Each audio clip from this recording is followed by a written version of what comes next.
అందరికీ praise the lord. ఈరోజు దేవుడు మనకి ఇచ్చినటువంటి వాక్య భాగము యెషయా గ్రంథము 60వ అధ్యాయము 2వ వచనము. చూడుము, భూమిని చీకటి కమ్ముచున్నది, కటిక చీకటి జనములను కమ్ముచున్నది. యెహోవా నీ మీద ఉదయించుచున్నాడు, ఆయన మహిమ నీ మీద కనబడుచున్నది.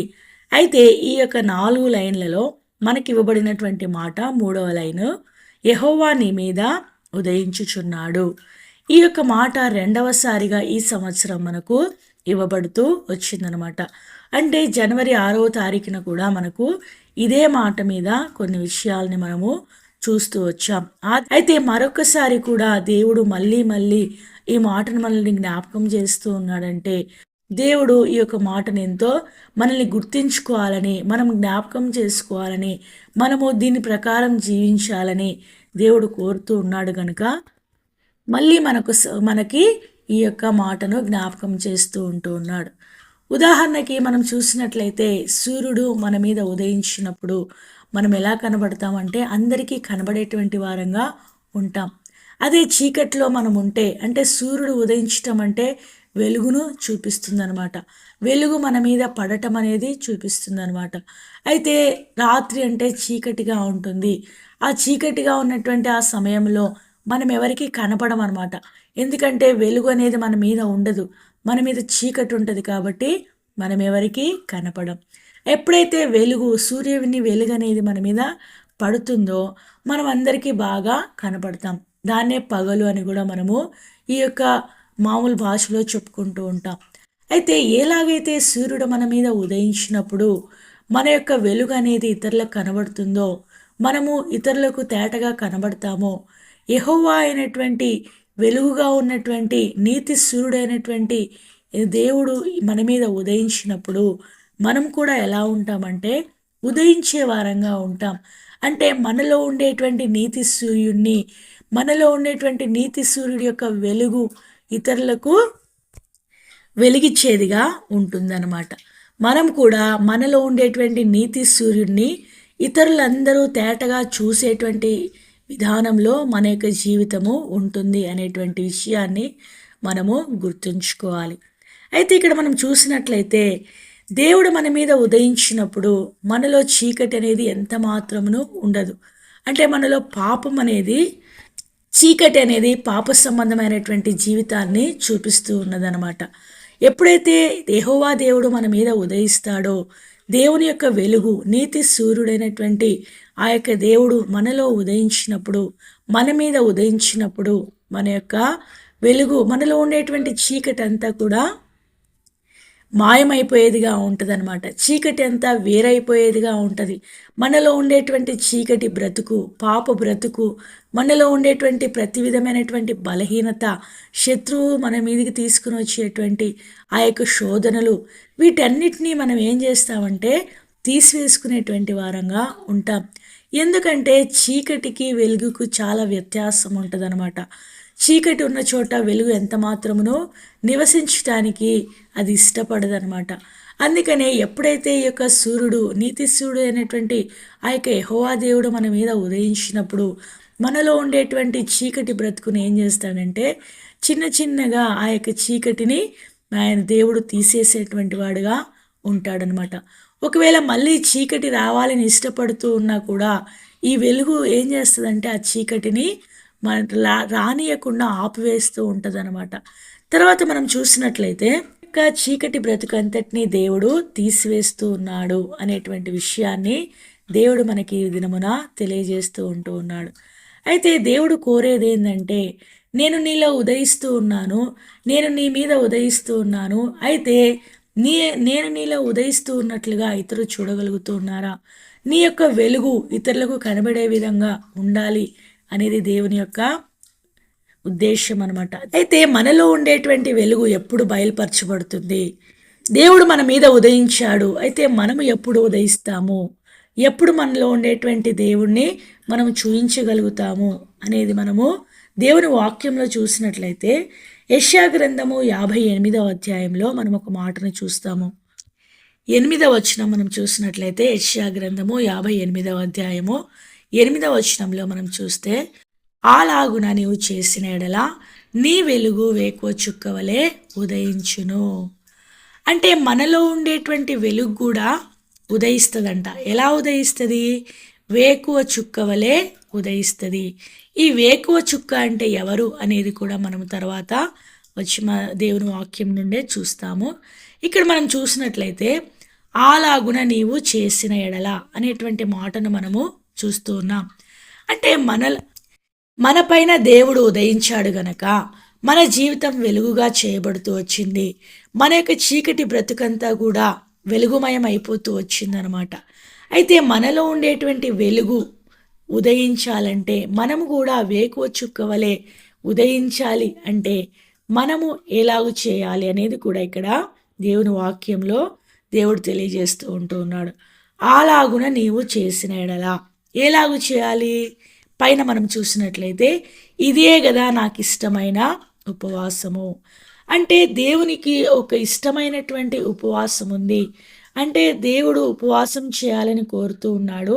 అయితే ఆ యొక్క ఉపవాసం ఎలాంటి ఉపవాసం అంటే మన యొక్క ఆకలిని మనం చంపుకొని, మన యొక్క ఆహారంను మనం తీసుకొనకుండా, మన యొక్క పానమును మనం తీసుకొనకుండా దేవుని సన్నిధిలో మనం కూర్చుండుట అనేటువంటి ఉపవాసం గురించి ఇక్కడ దేవుడు మాట్లాడటం లేదు. కానీ అయితే మరి దేవునికి ఇష్టమైనటువంటి ఉపవాసం ఏంటి అనేది మనం చూసినట్లయితే ఇదే అధ్యాయము 58వ అధ్యాయము పైన కొంచెం వచనాలు మనం చూసినట్లయితే 7వ వచనం నుండి మనము చూస్తాము. నీ ఆహారము ఆకలి కొనిన వారికి పెట్టుటయు, నీ రక్త సంబంధికి ముఖము తప్పించుకొనకుండుటయు. ఇక్కడ కొన్ని విషయాలు దేవుడు మనకు తెలియజేస్తూ ఉన్నాడు. మొట్టమొదటిగా మనం చూసినట్లయితే నీ ఆహారము ఆకలి కొనిన వారికి పెట్టుటయు. ఆకలి కొన్న వారికి ఆహారం పెట్టాలి అనేది దేవుని యొక్క వాక్యంలో దేవుడు తెలియజేస్తూ ఉన్నాడు. అంటే ఇది శరీర సంబంధంగా కూడా మనము తీసుకునవచ్చు, ఆత్మీయంగా మనం కూడా తీసుకోవాలి. శరీర సంబంధంగా మనము ఎవరైనా ఆకలితో ఉన్నప్పుడు వారికి ఆహారం పెట్టడం అనేది చాలా ప్రాముఖ్యమైనటువంటి విషయం అన్నమాట. అది అందరం మనం చేస్తూనే ఉంటాం. ఎందుకంటే మన ఎదురికి ఎవరైనా వచ్చినప్పుడు ఆహారం ఇవ్వటానికి ఎవరమైనా ఇష్టపడతాం. ఏదైనా డబ్బు ఇవ్వాలంటే, ఏదైనా మన వస్తువులు ఇవ్వాలంటే అంత ఇష్టపడమేమో, కానీ ఆహారం విషయంలో పెట్టడానికి ఇష్టపడతాం. అయితే ఆహారం కూడా పెట్టడానికి ఇష్టపడని వాళ్ళు ఒకవేళ ఉన్నట్లయితే దేవుడు ఏమంటూ ఉన్నాడంటే ఈ యొక్క లోకరీత్యా ఈ యొక్క శరీరానికి సంబంధించినటువంటి ఈ యొక్క ఆహారం విషయంలో దేవుడు ఇతరులకు పెట్టాలని కోరుతూ ఉన్నాడు. అదేవిధంగా ఆత్మీయంగా మనం చూసినట్లయితే దేవుని యొక్క వాక్యం అనేటువంటి ఆహారం ఎవరికైతే ఆకలిగా వాక్యాన్ని ధ్యానించలేక వాక్యం కొరకు ఎదురు చూస్తూ వాక్యం చెప్పేవారు లేనటువంటి వారికి మనం ఏం చేయాలంటే, వాళ్ళు ఆకలిగా ఉన్నారని తెలిస్తే, వాళ్ళకి వాక్యం అవసరమని తెలిస్తే తప్పకుండా నువ్వేం చేయాలి? దేవుని వాక్యాన్ని వారికి చెప్పేటువంటి వాడుగా ఉండాలి. ఎప్పుడు మన యొక్క జీవితాల్లో వాక్యాన్ని వినేటువంటి అనుభవంలోనే ఉంటాం. దాదాపుగా నా జీవితం కూడా అలాగే ఉండేదనమాట. దేవుని యొక్క వాక్యాన్ని బోధించటం అనేది నాకు ఎంత మాత్రము ఇష్టం ఉండేది కాదనమాట. దేవుని మాటలు చెప్పాలంటే ఇష్టం లేదు. ఎందుకంటే దేవుని వాక్యం చెప్పటం అంటే నాకు చాలా భయం అనమాట. ప్రభువా, ఈ ఒక్క పని నేను చెయ్యను, నేను ఏ పనైనా చేస్తాను ప్రభువా, నీ మందిరంలో ఏ పనైనా నీ కొరకు చేస్తాను, కానీ వాక్యం చెప్పేది మాత్రం ఒక్కటి నాకు ఇవ్వద్దు, నేను చెప్పలేను, నా చేత కాదు, నాకు ధైర్యం లేదు అని నేను ఎన్నో దినాలు ఈ యొక్క వెనుకంజ వేసినటువంటి పరిస్థితి అనమాట. అయితే దేవుడు వదిలిపెట్టలేదు. దేవుడు తన యొక్క ఉద్దేశంలో నన్ను ఉంచుకున్నాడు కనుక తిరిగి నన్ను సమకూర్చి నిలబెడుతూ ఉన్నాడు. అయితే మనం చూసినట్లయితే దేవుని యొక్క వాక్యాన్ని విని అలాగనే మన యొక్క జీవితం ఉండాలని దేవుడు కోరటం లేదు, కానీ విన్నటువంటి వాక్యాన్ని ఇతరులకు చెప్పాలి, ఇతరులకు తెలియజేయాలి. అది ఏ రీతిగా అయినా కూడా, వ్యక్తిగతంగా అయినా, లేకపోతే సంఘంలో అయినా, లేకపోతే నీకు ఇవ్వబడినటువంటి పరిచర్ల విషయంలో అయినా, లేకపోతే నీ యొక్క స్కూల్లో కావచ్చు, నీవు చేసే పని చోట, నీవు పనిచేసేటువంటి స్థలాల్లో కావచ్చు, నీవు వెళ్ళేటువంటి కాలేజీలో కావచ్చు, ఎలాగైనా కూడా నీవు విన్నటువంటి వాక్యాన్ని దేవుడు ఏం చేయాలంటున్నాడు? ఇతరులకు పంచిపెట్టాలి అనేటువంటి విషయాన్ని దేవుడు మనకు తెలియజేస్తూ ఉన్నాడు. నీ రక్త సంబంధికి ముఖము తప్పించకుండుటయు. అంటే నీ రక్త సంబంధి ఎవడు? యేసుక్రీస్తు రక్తం చేత కొనబడినటువంటి వ్యక్తి నీ యొక్క రక్త సంబంధి. అంటే ఆత్మీయంగా మనం దీన్ని చూసినట్లయితే దేవుని యొక్క రక్తమును పంచుకొని నూతనముగా జన్మించినటువంటి నీవు నేను సహోదరులము సహోదరులముగా చేయబడినటువంటి మనము ఏదైనా మన సహోదరులు వచ్చి అవసరత అక్కర ఏదైనా తెలియజేసినప్పుడు వారికి ఏం చేయకూడదంట, ముఖం తప్పించుకోకూడదు. వాళ్ళు ఏదైనా మన దగ్గరకు వచ్చి అడిగినప్పుడు వారికి ఏం చేయాలి, మన దగ్గర ఉంటే ఇవ్వాలి. లేకపోతే అప్పు తెచ్చి అలా తెచ్చి ఇలా తెచ్చి ఇవ్వమని దేవుడు కోరటం లేదు. కానీ మన దగ్గర ఏదైతే ఉందో వాళ్ళు అడిగింది మనము ఇవ్వగలిగితే మనం ఏం చేయాలి, తప్పకుండా ఇచ్చేటువంటి వారంగా ఉండాలని దేవుడు రెండవదిగా కోరుతూ ఉన్నాడు. తర్వాత మూడవదిగా మనం చూసినట్లయితే దిక్కుమాలిన బీదలను నీ ఇంట చేర్చుకొనుట. దిక్కు లేకుండా ఉన్నటువంటి బీదవారిని కనబడినప్పుడు నువ్వేం చేయాలి, వారిని ఇంట చేర్చుకోవాలి. నీకైతే ఇల్లుంది, వారికి ఏమీ లేదు, వారిని చేర్చుకొని వారికి ఆశ్రయం ఇచ్చి వారిని పరామర్శించి దేవుని మార్గంలోనికి వారిని నడిపించేటువంటి వాడుగా ఉండాలి. వస్త్రహీనుడు నీకు కనబడినప్పుడు వానికి వస్త్రములు ఇచ్చుటయు. ఎవరికైనా బట్టలు లేకపోతే రక్షణ వస్త్రం లేదని నీకు తెలిసినప్పుడు వారికి రక్షణ వస్త్రాన్ని ఇవ్వటానికి నీవు ఇష్టపడాలి.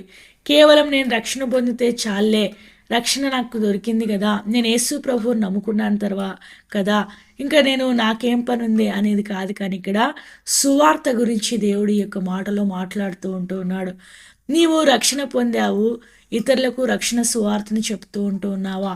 రక్షణ వస్త్రం లేని వారు ఎంతమంది ఈ లోకంలో మనకు కనబడుతూ ఉన్నారు. దేవుని గురించి ఎరుగనటువంటి వారు ఎంతమంది ఈ లోకంలో మనకు కనబడుతూ ఉన్నారు. వారందరికీ నీవు దేవుని వాక్యాన్ని తెలియజేస్తూ ఉన్నావా అనేది ఎంతో ప్రాముఖ్యమైనటువంటి విషయం అనమాట. ఇంకా దీని గురించి చాలా విషయాలు మనము చెప్పుకోవచ్చు, కానీ మనకు సమయం అయిపోయింది. చూడండి, మొట్టమొదటిగా ఆకలి కొన్న వారికి ఆహారం, ఆత్మీయ ఆహారంను అనుగ్రహించే విధంగా పెట్టేటువంటి వారంగా మనం ఉండాలి. తర్వాత మన యొక్క రక్త సంబంధి అయినటువంటి వారు ఏదైనా అక్కర కలిగి మన దగ్గరికి వచ్చినప్పుడు ముఖం తప్పించుకొని తిరగకూడదనమాట. తర్వాత దిక్కుమాలిన బీదలని ఇంట ఉన్నప్పుడు, దిక్కుమాలినటువంటి బీదలని కనబడినప్పుడు వారిని నీ ఇంట చేర్చుకోవాలి. తర్వాత వస్త్రం లేనటువంటి వారి విషయంలో నీవు ఎంతో పట్టింపు కలిగినటువంటి వాడవై వానికి వస్త్రం ఇచ్చేటువంటి విషయంలో, రక్షణ లేనటువంటి వారిని రక్షణ మార్గంలోనికి నడిపించి వారికి కూడా రక్షణ వస్త్రాన్ని ధరింపజేసేటువంటి అనుభవంలోని ఉండాలని దేవుడు కోరుతూ ఉన్నాడు. ఇదే దేవునికి ఇష్టమైనటువంటి ఉపవాసం. అలాగున నీవు చేసినట్లయితే తప్పకుండా నీ యొక్క వెలుగు ఎలా అవుతుందంట, వేకువ చుక్క వలె ఉదయించును. ఈ వేకువ చుక్క ఎవరంటే ప్రభు అయినటువంటి యేసుక్రీస్తు ప్రభువారే. ఈ యొక్క మాట నేను సమయం లేదు కాబట్టి చూపించట్లేదు, మీరు చూడాలంటే చూడవచ్చు. ప్రకటన గ్రంథం 22వ అధ్యాయము 16వ వచనంలో యేసుక్రీస్తు ప్రభువు వారే వేకువ చుక్కగా మనం అక్కడ చూస్తాం. ప్రకాశమానమైనటువంటి వేకువ చుక్క అయినటువంటి యేసుక్రీస్తు ప్రభువు వారి వలె నీ యొక్క వెలుగు ఏమవుతుందంట, వెలిగింపబడుతుంది. నీ వేకువ చుక్క వలె నీవు కూడా ఉదయిస్తావు అనమాట. అలాగున నీవు ఉదయించాలంటే దేవునికి ఇష్టమైనటువంటి ఉపవాసం చేయాలి. దేవునికి ఇష్టమైనటువంటి ఉపవాసం ఏంటి? ఆహారం, ఆకలి ఉన్న వారికి ఆహారం పెట్టు. తర్వాత నీ యొక్క రక్త సంబంధికి నీ యొక్క ముఖం తప్పించుకోవద్దు. దిక్కుమాల బీదలను ఇంట చేర్చుకో. వస్త్రహీనుడిని కనబడినప్పుడు వాడికి వస్త్రం ఇవ్వు. ఇది దేవుడు మనకిచ్చినటువంటి ఉపవాసం. ఇలాంటి ఉపవాసాన్ని మన జీవితంలో మనం కలిగి ఉన్నప్పుడు మన యొక్క అలాగున నీవు చేసిన ఎడలా నీ యొక్క వెలుగు వేకువ చుక్క వలె ఉదయిస్తుంది. దేవుడు మొట్టమొదటిగా మన మీద ఉదయించాడు. మన మీద ఉదయించినటువంటి దేవుడు మనకు వెలుగునిచ్చాడు. మనలో ఉండేటువంటి వెలుగును ఇతరులపై ఉదయింపజేయాలని దేవుడు కోరుతూ ఉన్నాడు. ఆ విధంగా ఉదయించాలంటే దేవుడు మనకిచ్చేటువంటి యొక్క 4 తలంపులను మన జీవితాల్లో మనం కలిగి ఉన్నప్పుడు దేవుడు తప్పకుండా మన ద్వారా కూడా ఇతరులను మన యొక్క వెలుగు కూడా ఇతరుల మీద ఉదయించే విధంగా మన జీవితాల్ని ఉంచుతాడు. మనము వెలిగించబడాలి, మనము ఉదయించాలి, మన మీద దేవుడు ఉదయించాలి. అలాగనే మన యొక్క వెలుగు ఇతరులపై ఉదయించే విధంగా మన యొక్క జీవితాలు మనము కట్టుకుందుముగాక. మరొకసారి మనకి ఇచ్చినటువంటి వాక్య భాగంని చదువుకొని ముగించుకుందాం. యెషయా గ్రంథము 60వ అధ్యాయము 2వ వచనము. యెహోవా నీ మీద ఉదయించుచున్నాడు. దేవుడి కొన్ని మాటలను దీవించి ఆశీర్వదించునుగాక. ఆమెన్.